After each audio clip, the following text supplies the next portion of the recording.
어느 신학대학의 교수가 학생들에게 이런 숙제를 냈답니다. 여러분의 마음의 잡초를 완전히 제거하고 다시 한번 만나자. 그래서 1년의 시간을 줬답니다. 근데 1년이 되어서 이제 교수가 다시 개강을 해서 자, 한 사람씩 나와서 그 잡초를 어떻게 제거했는지 각자 간증을 한번 하자. 그랬더니 학생들이 동일하게 잡초가 더 많이 났다는 거예요. 마음의 잡초가. 그게 왜 많이 났는가? 그게 전부 다 한결같이 없애려고 하면 또 생겨, 없애려면 또 생긴다는 거예요. 그래서 학생들이 물었어요. 교수님은 어떻게 잡초를 없앴습니까? 그러니까 교수님 대답이 나는 잡초를 보지 않고 내 마음의 잡초밭에 과일 나무를 많이 심었다. 그래서 저 사람을 어떻게 하면 전도할까? 저 일을 통하여 어떻게 하면 하나님 앞에 영광이 되게 할까? 저거는 어떻게 하면 주님 앞에 유익할까? 우리 교회 안에서 내가 어떤 역할을 하면 좀 더 좋을까? 늘 이런 생각을 하다 보니까 내 속에 잡초가 나지 않고 열매만 무성했다. 참 의미 있는 말이죠. 그러니까 우리가 자꾸만 시기하고 질투하고 잘했니 못했니 따지고 이러다 보니까 내 속에 그런 잡초만 자꾸 생기는 거예요. 그런 잡초만 잔뜩 생기는 거예요. 근데 그렇지 않고 하나님의 영광을 위한 열매를 어떻게 하면 할까 저렇게 할까 이 생각만 하니까 마음에 잡초는 없고 열매만 가득한 거죠. 인사합시다. 우리 서로 열매로 가득 채웁시다. 열매로 가득 채웁시다 해서 오늘 말씀의 제목을 신앙의 열매라라는 제목으로 함께 은혜를 나누고자 합니다. 오늘 본문의 말씀은 이래요. 로마서 7장에서는 하나님의 은혜가 왔음에도 불구하고 여전히 율법 아래 놓여 있었죠. 여전히 율법 안에 놓여 있어서 8장에 와서 이제는 율법은 사망의 법이니 생명의 법인 은혜법으로 들어와라. 이제 그 내용이 바로 8장의 내용입니다. 그 중에서도 오늘 여기 있는 말씀은 열매를 맺으라는 거죠. 열매를 잘 맺어라. 그렇게 해서 그 열매를 맺음으로 올바르게 우리가 우리됨을 알고 또 우리가 그 안에서 누리게 되는 건데 그 열매를 맺어서 가는 과정까지를 설명을 하고 있는 내용입니다. 그래서 오늘 말씀의 제목을 한 번 더 말씀드리면 신앙의 열매라는 제목입니다. 우리 신앙의 열매는 영광을 향한 열매야 신앙이어야 한다는 것이죠. 우리 열매를 딱 심으면은 싹이 나서 열매를 딱 맺으면은 그 열매를 보면은 우리의 신앙을 볼 수 있는 거죠. 그것은 하나님의 영광의 신앙이 되어야 된다. 오늘 여기 18절에 보면은 생각건대 이 말은 무슨 앉아서 곰곰이 생각했다는 말이 아니라 계산을 해봤다는 거죠. 다 계산을 아무리 해봐도 하나님의 영광을 위해서 사는 길밖에 없다. 이제 그 얘기하죠. 아무리 이렇게 계산을 해봐도. 그래서 그 계산을 하니까 현재의 고난, 현재에 받는 고난이 장차 받을 영광에 비교할 수가 없는 거예요. 그래서 지금 내가 받는 고난 계산해보고 곰곰이 생각하는 거예요. 받을 고난이 얼마, 하나님 안에서 영광을 누릴 것이 얼마. 이거는 게임이 안 되는 거예요. 상상하지 못할 만큼 차이가 막 나는 거예요. 그래서 오늘 18절에 생각건대 현재의 고난은 장차 우리에게 나타날 영광과는 비교할 수 없다. 아무리 계산을 해도 이게는 뭐 수치상으로나 질적으로나 양적으로나 이게는 뭐 계산이 안 되는 거예요. 그런데 문제는 뭐죠? 고난은 내 앞에 있고 영광은 아직도 멀리 있으니까 그런 거죠. 그래서 그런 거예요. 그래서 하나님 그러셨잖아요. 아이가 출산할 때는 산모가 고통스러우나 고통 이후에 그 기쁨은 이 세상 다른 거와 바꿀 수가 없는 거죠. 그래서 목숨을 걸고 행동하는 이유도 그게 있는 거잖아요. 그래서 이 고난은 장차 받을 것 도무지 비교할 수가 없다. 그래서 사도 바울은 참 많은 고난을 받았잖아요. 사도행전 17장 13절에서도 보면은 데살로니가에 갔더니 유대인들에 의해서 막 방해와 핍박을 받는 거죠. 그래서 여러분, 우리는 예수를 믿는다는 그 순간부터 우리는 방해에 매여 있는 거죠.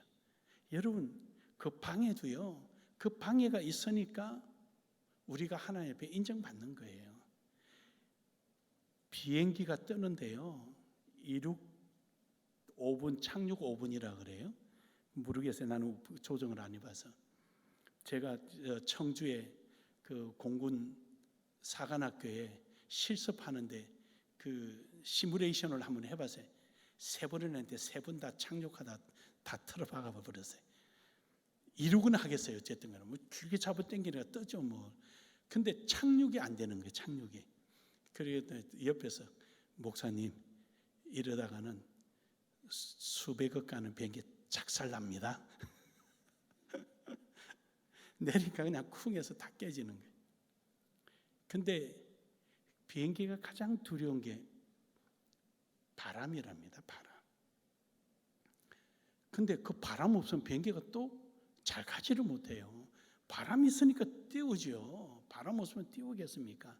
물론 인위적으로 날개와 이런 것들을, 추진력들을 그 바람을 타도록 만들어 놨지만 어쨌든 바람을 탄다는 거죠. 바람을. 그래, 여러분, 우리가 오는 고난이 다 나쁜 것만은 아니다는 거죠. 사도 바울은 그래서 그 고난을 마다하지 않고 데살로니가에서도 열심히 복음 전파하고 또 그러면 또 옮기고 그런 거죠. 사도행전 18장 5절에서 6절에서도 보면은 마케도니아 지역에서도 이 유대인들로부터 그 많은 핍박을 받지만 그는 듣기 싫어 말어 이런 적이 없어요. 우리는 하나님이 뭘 일을 하다가 알아주지 않으면 집어쳐 그냥 안 해. 이럴 수도 있잖아요. 여러분이 전혀 그런 경험 없는 사람처럼 쳐다보는 거지. 그러고 보니까 나 혼자만 그냥 아주 부도덕한 목사 돼버린. 그러면 안 된다는 거예요. 그러더라도 해야 되는 거예요. 사도행전 21장 21절에서 21장에 보면은요, 예루살렘에 그들이 기근이 들어서 여러 가지 어려움이 있을 때 그들을 위해서 연못돈을 만들어서 올라갔습니다. 근데 유대인들이 바울을 죽음의 자리로 몰아넣잖아요. 얼마나 그 죽여라 고함 소리가 컸으면은 천부장기에까지 들려가지고 저게 무슨 소리냐? 바울이라는 사람을 죽이려고 한다. 그래서 천부장이 얼른 나와서 바울을 데리고 청안으로 들어가는데 그 계단까지 따라오면서 죽이라고 고함 지르고 그러잖아요. 하지만 사도 바울은 그 많은 고난과 고통 속에 있으면서도 그의 마음속에 한 가지 이것이 분명했습니다. 오늘 로마서 8장 18절에 있는 말씀처럼 고린도후서 4장 17절에서도 그의 마음속에는 이게 있어요. 우리가 잠시 받는 환난은 경한 것이 지극히 크고 영원한 영광에 중한 것을 우리에게 이루게 하려 합니다. 여러분이 받는 그 고난이 하나님께서 야, 그 별거 아니야. 아이고 그것도 못 참어. 이 말씀이 아니에요. 야, 그것도 못해. 이런 말씀이 아니고요. 그래, 힘들지, 어렵지, 견디기 힘들지. 그래, 조금만 참어. 그거 참고 나면은 다음에는 네가 상상하지 못할 것으로 내가 준비하고 있단다. 그 말씀이에요. 그 말씀을 지금 하나님은 하시는 거예요. 우리에게는 하나님께서 약속이 있어요. 베드로후서 3장 13절에 보면은 새하늘과 새 땅을 주시는 거죠. 그때 아들들을 만나게 되는 겁니다. 여기서 아들들이라는 말은요, 무슨 하나님의 아들이 뭐 잔뜩 있어서 만난다 이런 뜻이 아니고, 여기는 먼저 있는 자들, 여기서 아들들이라는, 성경에서 아들이란 표현은 예수님에게만 딱 지정해서 사용할 때도 있지만, 그때는 반드시 어떤 뭐 복잡하게 문법적으로 이야기하지 않고요, 하나님의 아들이라는 말을 거기에 명시를 합니다. 근데 여기서 하나님의 아들들이라는 것은 하나님으로부터 주어진 모든 것. 그래서 이 말을 잘 알지 못하는 사람들은 우리 보고 이러잖아요. 손자도 하나님이 아버지고 할아버지도 하나님의 아버지면 손자와 할아버지의 관계는 무슨 관계냐, 이렇게 놀리잖아요. 이거는 히브리인들이 사용하는 상징적 표현이에요. 우리나라 사람들하고 표현이 잘해요. 누구 네 집 자손이냐, 우리는 자손이라는 말로 우리는 구분짓지만 여기는 아들이라는 말로 구분져요. 손자도 아들, 뭐 누구로부터 나온 모든 조상도 아들. 그래서 우리가 아브라함의 아들들이라, 믿음의 아들들을 표현하는 거죠. 그래요. 어쨌든 우리는 하나님께서 우리에게 약속하신 그곳, 하나님께서 예비하신 그곳, 거기서 우리가 모두가 만나는 것이죠. 요한계시록 21장 1절에 보면은 우리가 새하늘과 새 땅이 그때 있는데, 이 땅에는 미련 갖지 말라는 거죠. 이 땅은 미련 갖지 말고 다 없어진다. 모든 게 없어진다. 모두가 없어지고 하나다. 그러므로 인내하고 가자. 또한 고린도후서 5장 17절에서도 역시 똑같은 말씀이에요. 이 땅에 있는 거 다 없어지는 거예요. 그래서 하나님께서 예비한 곳으로 우리는 가자. 그곳에는 할례자나 무할례자나 유대인이나 헬라인이나 가리지 않는다. 누구든지 예수 그리스도를 믿는 자면 다 받아들인다. 갈라디아서 6장 15절에서 그렇게 말씀하시는 거죠. 그래서 이렇게 모여드는 사람들이 얼마나 많으냐. 지금은 1000열매로, 사도들이 1000열매로 있지만 그때는 많이 있다. 이 1000열매가 있다는 말이 처음 열린 열매다, 이런 뜻이 아니에요. 그러니까 이 말을 이렇게 바꿔서 표현하면 여러분 좀 쉽게 이해될 것 같아요.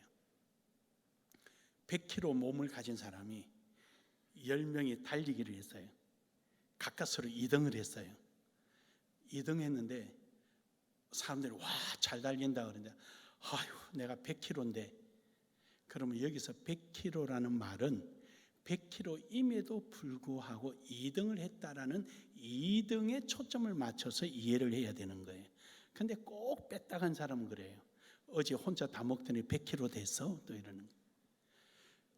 그러니까 이 말을 하고자 하는 본질을 잃어버린 거죠. 오늘 여기서는 1000열매라는 것이 말을 하고자 하는 것이 아니라, 과실을 추수할 때 1000열매를 거둔 것은 첫 번째 거죠. 이만큼밖에 안 되죠. 그러나 하나님 앞에 드리고 남부터 추수를 하면 어마어마하게 많은 거죠. 지금 이것을 강조하고자 하는 거예요. 이것을 강조하고자. 그래서 어마어마하게 많아진다는 거예요. 지금 여러분과 제가 하나님 앞에 드려지는 모습보다 후에 하나님이 받으실 영광은 어마어마한 거예요. 여기에 동참되어지기를 주의 이름으로 축복합니다. 두 번째로는 인내로 지키는 신앙이 되면 이겨내야 되는 거죠. 프랑스 문학가, 철학가이기도 해요. 까미라는 그 철학자가 있어요. 뭐 여러분이 학교 다닐 때 한 번 정도는 다 읽어봤을 거예요. 까미 작품들. 그는 대륙 철학이라는 거로 굉장히 유명했는데, 철학으로는 뭐 그렇게 많은 사람들 알려지지 않았지만 문학가로는 알려졌죠. 이제 그 뭐 작품에 뭐 이방인이라든지 또는 아니면 페스트라든지 시지프의 신화라든지 뭐 이런 것이 있어요. 근데 그 안에 보면은 왜 사람은 부조리하냐, 부조리. 사실 까미는 굉장히 그 불행한 사람이었거든요. 1차 대전을 겪고 아버지는 돌아가시고 어머니는 듣지 못해서 그 속에서 공부도 제대로 하지 못하고 엄청나게 불행스럽게 자란 사람이에요. 그러다가 40대 말에 교통사고로 죽게 되죠. 자기 자동차를 타고 가야 되는데 친구가 자꾸 자기 차를 타고 가자 해서 고속도로에서 교통사고로 죽게 되는. 그러니까 그가 쓴 책은 부조리하다. 부조리. 모든 게 부조리하다. 세상은. 왜 저 사람은 똑같이 태어났는데 저 사람은 안 죽고 나는 왜 죽느냐. 패스트라는 쥐로부터 오는 그 전염병에 의해서 똑같이 쥐가 집에 있는데 왜 저 사람은 죽고 이 사람은 사느냐. 세상은 불공평하다. 부조리하다. 이것을 패러디한 것이 우리나라의 금수저와 흙수저라는 게 나오는 거죠. 금수저와 흙수저. 이게 이제 까미의 부조리를 이제 패러디해서 나온 거예요. 그러면 어떻게 살아야 되느냐? 그래서 아주 그는 정확하게 표현을 해요. 그 페스트라는 유럽에 퍼지는 그 전염병, 우리 얼마 전에 있었던 코로나, 그렇죠? 이 전염병이 올 때 사람들의 모습을 조사를 한 거예요. 어떤 사람은 체념해버린 거예요. 아이고 죽으면 죽고 살면 살고 이런 사람이 있고, 어떤 사람은 아니야 저것 때문에 죽지 않아 그럼 되게 거부하는, 저건 곧 끝날 거야 그러면 막 거부하는 사람이 있고, 어떤 사람은 그것을 부정해 가는 거죠. 거부가 아니라 부정해 가는 거죠. 어떤 사람은 그것 때문에 죽을까 싶어서 이불을 뒤집어쓰고 밖에 안 나오는 사람이 있다. 이불을 뒤집어써도 죽더라는 거죠. 별거 아니야 한 사람도 죽더라는 거예요. 그러면 이러한 때 왜 부조리하냐 사람은? 그럼 이렇게 어떻게 살아가냐? 까미는 그런 말을 해요. 저항하라. 싸우고 나가라. 너의 삶은 너 삶대로 살아가라. 너의 목표가 환경이 어떠하든 목표를 잃지 말라. 그리고 싸우며 나아가라. 그 싸움에 대한 반항이라고 단어를 씁니다. 근데 그 반항이란 말은 다른 말로 말하면 성실입니다. 자기가 해야 할 일을 아무리 환경이 어렵고 힘든다 할지라도 성실함을 잃지 말아라. 그 성실함. 그는 기독교인이 아님에도 불구하고 그의 책에는 성실, 사랑, 이웃, 그 다음에 그 자비, 이런 내용들이 많이 포함되어 있는 그런 그 작가입니다. 저는 고등학교 때 읽었습니다. 근데 금수저, 은수저가 나오길래 새삼스럽게 다시 한번 전자책을 사서 좀 한번 읽어봤습니다. 그때 좀 머리가 커서 그런지 조금 다르게 받아들였죠. 그때야 다 이렇게 까미 책 하나 옆구리 탁 끼고 모자 손에 들고 이렇게 걸어가면은 좀 폼이 나는 그때였잖아요. 그 일부러 책 막 떼묻혀가지고 많이 읽은 것처럼 이렇게. 그때 이제 한번 제가 읽어본 적이 있는데, 그래 여러분, 우리의 삶 속에 세상의 일반인들도 그러할진데 우리는 우리에게 천국이라는 새하늘과 새 땅이 있는데 왜 우리가 포기해야 됩니까? 왜 멈춰야 합니까? 우리가 그 코로나 기간에 예배를 다 한 거에 대해서 여러분도 염려를 좀 했을 겁니다. 하지만 결과는 어땠습니까? 너무 잘한 거잖아요. 우리에게 있는 성실은 바뀌면 안 됩니다. 끝까지 가야 되죠. 그 성실을 이루어내는 것을 따라합시다. 성실을 이루는 것은 인내다. 인내다. 그래서 인내로 지키는 신앙이 돼야 되는. 로마서 6장 17절에서 18절에 보면은요, 순종이라는 거예요. 순종. 하나님께 대한 순종이 바로 성실이죠. 순종함으로써 우리는 인내가 이루어지는 거죠. 고린도전서 3장 3절에 보면은요, 이 세상에 소망을 두지 마라. 아무리 좋은 거 있어도 앞서 말씀드린 것처럼 계시록 21장 1절의 말씀처럼 없는 거예요. 다 예전 것은 하나도 없어요. 다 지나가고 새로운 거예요. 전부 다. 없어요, 여러분. 모든 것이 다 그런 거예요. 시편 5절에서 이사야 5장 7절에 보면은요, 왜 우리가 인내하지 못하느냐? 불신앙하게 돼요. 불신앙. 하나님께서 이스라엘 백성들을 이스라엘을 포도원으로 만들고, 그리고 유다 백성들을 포도나무로 삼으셨어요. 그리고 거기서 아주 극상품의 포도가 나오도록 거름도 주고 잘 관리했는데, 거기서 나오는 포도는 덜포도가 나온 거죠. 상품의 가치가 하나도 없는 덜포도가 된 거죠. 도리어 덜포도를 내고도 똥낀 놈이 화낸다고 그거 내고도 도리어 부르짖는 거예요. 뭐 잘못했습니까? 뭐가 문제입니까? 그리고는 하나님 앞에 대드는 거예요. 그런 패역한 신앙, 잘못된 신앙, 자기 잘못은 깨닫지도 못하고 도리어 하나님을 원망하고 교회를 원망하는 신앙, 그런 신앙은 하나님이 기뻐하지 않습니다. 이런 신앙은 결국은 인내는커녕 하나님이 주신 권세도 누리지 못합니다.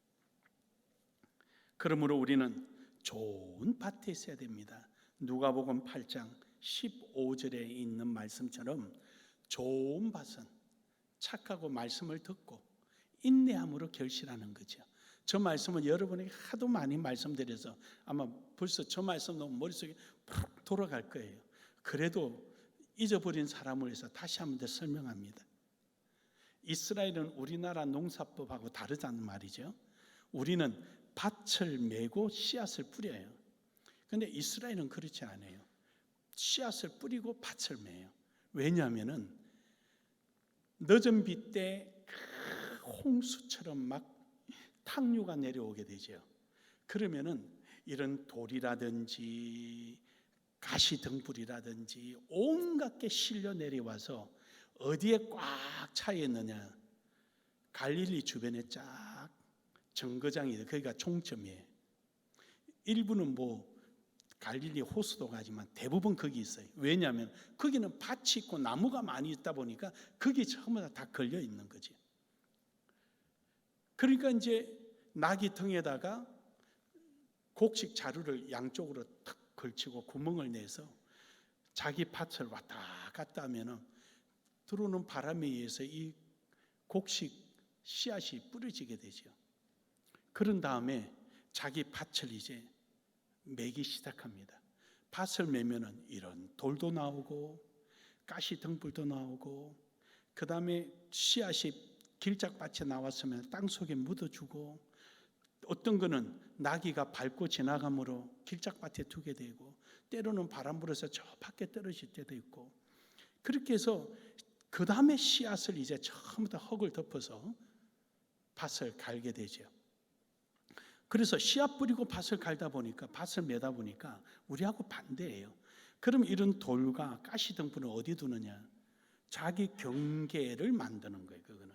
그래서 혹은 그것이 그 경계 안에 가시등불 속에 있다가 나오다가 죽어버리는 게 있고, 혹은 땅을 제때 밭을 갈지 못해서 돌짝밭에 떨어진 게 있다면 그것은 뿌리가 내리지 못해서 죽게 되는 게 가끔 있게 되겠죠. 여기서 중요한 것은 뭡니까? 씨앗이 떨어진 것을 덮고 가꾼다는 거예요. 그래서 여러분이 기도할 때, 하나님, 오늘 우리의 심령이 옥토밭이 되어서 말씀을 잘 듣게 하옵시고, 그런 기도 절대 하지 마세요.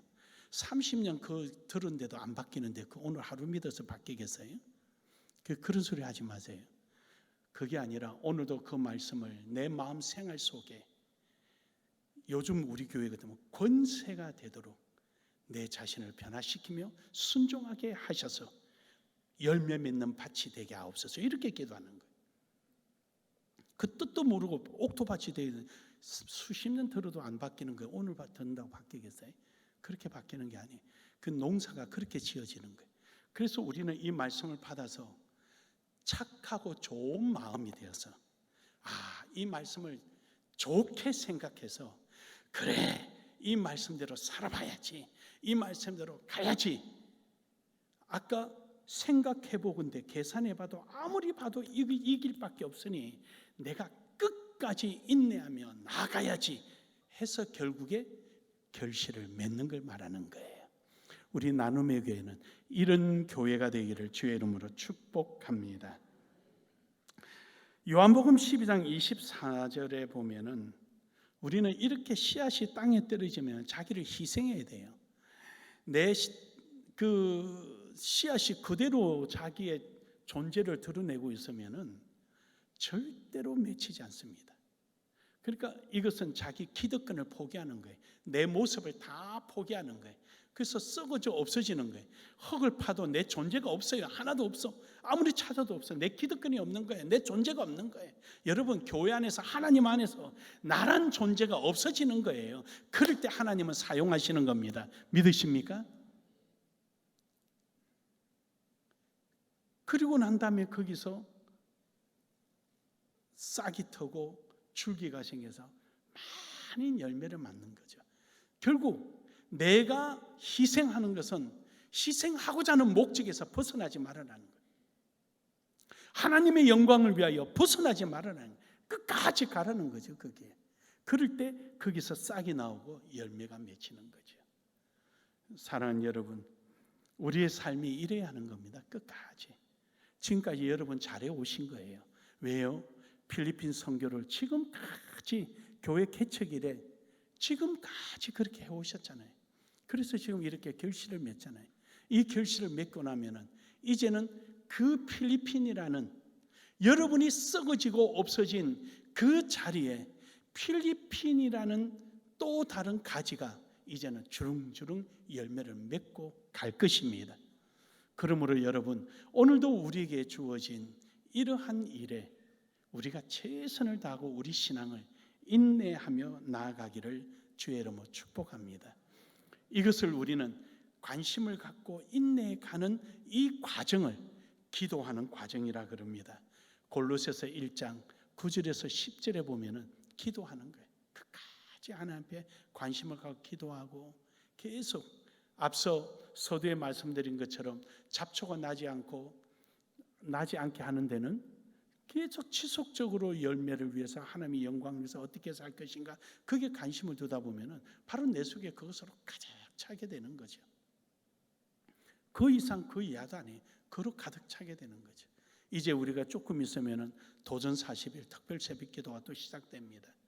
하나님, 지금까지 지켜주심에 감사합니다. 감사하기도 하고, 하나님은 아직도 이루지 못한 기도 제목 응답해 주시옵소서 기도하고, 그리고 하나님, 내년에 2024년도에 올해보다도 더 나은 모습으로 하나님 앞에 쓰임받게 하여 주옵소서. 그리고 기도하는 거예요. 그럴 때 하나님 그 40일 동안 집중적으로 기도하는데 왜 안 들어주십니까? 다 들어주십니다. 안 들어주시거든 저한테 이야기하세요. 제가 하나님께 여쭤볼게요. 왜 안 들어주시는지. 그러므로 여러분, 기도하며 나아가기를 주의 이름으로 축복합니다. 마지막으로는 은혜를 성취하는 신앙으로 된다는 것이죠. 이렇게 하면은 우리 은혜가 하나님의 은혜로 성취하는 거예요. 내가 능력이 있어서도 아니고 재주가 뛰어나서도 아니고요, 도와준 사람이 많아서도 아니에요. 그렇게 몸부림치는 모습 보면은 하나님이 그냥 좋았어라도, 그냥 대견스러워서라도 하나님은 응답해 주시는 거예요. 여러분, 우리나라에 사용하는 그 사자성어들이요, 성경적인 게 굉장히 많아요. 지성이면 감천이다, 이런 말도 다 그런 거예요. 하나님 앞에 최선을 다하고 가면은요, 하나님께서 감동되셔서 응답해 주시는 거예요. 로마서 6장 14절에 보면은요, 제가 로마서 6장 14절을 못 챙겼는데, 죄가 너희를 주관치 못하리니 이는 너희가 법 아래 있지 아니하고 은혜 아래 있습니다. 여러분과 저는요, 하나님의 은혜 아래 있는 거예요. 그러니까 하나님의 은혜를 먹고 자라고 은혜에 의하여 나란 존재의 정체성이 드러나는 거예요. 그리고 그 은혜 안에서 나의 존재의 가치가 나타나는 거예요. 은혜가 없는 사람은요, 그의 인생의 가치가 실종돼 버린 사람이에요. 그 사람에게는 하나님의 은혜가 없다 보니까 삶의 가치가 실종돼 버리죠. 뭘 위해서 사는 줄 몰라요. 그저 이랬다 저랬다. 뭘 위해서 사는 줄 모른단 말이죠. 그러나 하나님의 은혜 안에 있는 사람은 그 은혜를 입게 된 원인이 바로 하나님의 영광을 위한 삶이기에 우리는 내 삶의 가치가 분명히 나타나는 거죠. 우리 교회 목회 지향점, 우리는 딱 그렇게 탁자 교회 5층의 식당에 딱 그게 나와 있잖아요. 우리 교회 목회 지향점 선교, 이게 우리는 딱 정해져 있잖아요. 우리는 그 가치를 극대화하고 가치를 공유하고 가치를 창출해내고 선교를 통해서 선교하게 되고 선교를 통해서 교회의 역사를 일으켜내는, 그래서 이제 필리핀을 우리 학교를 교회를 통해서 선교사를 파송해내는 가치 창출을 이뤄내잖아요. 여러분, 우리 교회의 목회 이념, 목회 철학, 여러분 이것이 우리 교회는 지금까지 다 지키며 온 거예요. 이유는요, 가치가 실종되지 않았기 때문이죠. 사도행전 14장 17절에 보면은요, 이것은 하나님의 복입니다. 그러나 자기 정언하지 아니하신 것이 아니니 곧 여러분에게 하늘로부터 비를 내리시며 결실기를 주시는 선한 일을 하사 음식과 기쁨으로 여러분의 마음에 만족하게 하셨느니라. 그렇죠. 하나님을 직접 보지 못했지만 하나님은 우리에게 때를 따라서 비를 주시고 햇빛을 주시는 거예요. 레위기 26장 4절에 보면은 이것이 바로 하나님의 관심이에요.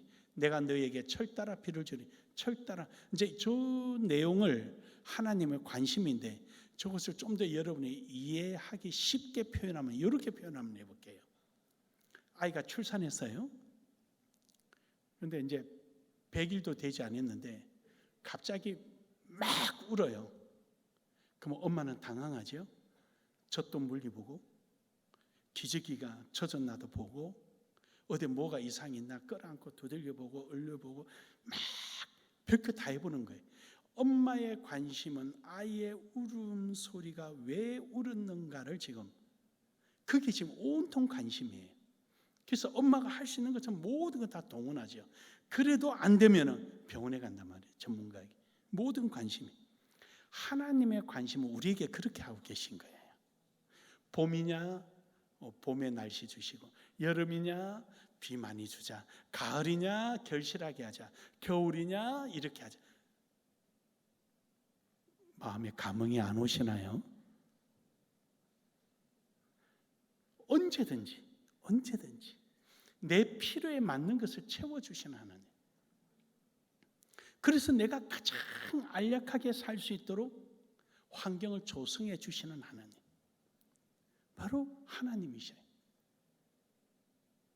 그러므로 여러분, 우리에게 이처럼 관심을 가지시는 하나님, 그 하나님 은혜 안에서 여러분의 뜻하신 목적이 성취되고 하나님의 영광이 되기를 주의 이름으로 축복합니다. 결론적으로 잠언서 31장 31절입니다. 다 같이 시작.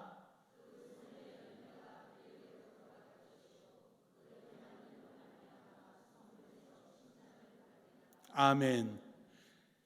이 땅에서 우리가 이 손으로 수고하고 애쓰고 하나님의 영광을 위하여 수고한 것은 수고한 대로 하나님이 더 많이 열매로 안겨주시고요, 또 하나님의 영광을 위해서 행한 모든 그 일들은 새하늘과 새 땅에 천국에 들어갈 때 하나님께서 아유 왔느냐 고생했다, 하나님께 칭찬해줘. 어서 와 고생해서. 그래 내가 다 봤어. 너 나를 위해서 하는 것 내가 전부 다 봤어. 그래 수고했어. 그래 이리 와. 이거예요. 이거 누리게 해주시겠다는 거예요. 사랑하는 여러분, 오늘도 신앙의 열매가 여러분의 발걸음마다 풍성하고 또 많은 사람들에게 영향을 주어서 어느 곳을 가든지 하나님의 영광이 나타나는 귀한 은혜가 있기를 주의 이름으로 축복합니다. 축복합니다. 한 번 더 인사합시다. 신앙의 열매를 맺읍시다.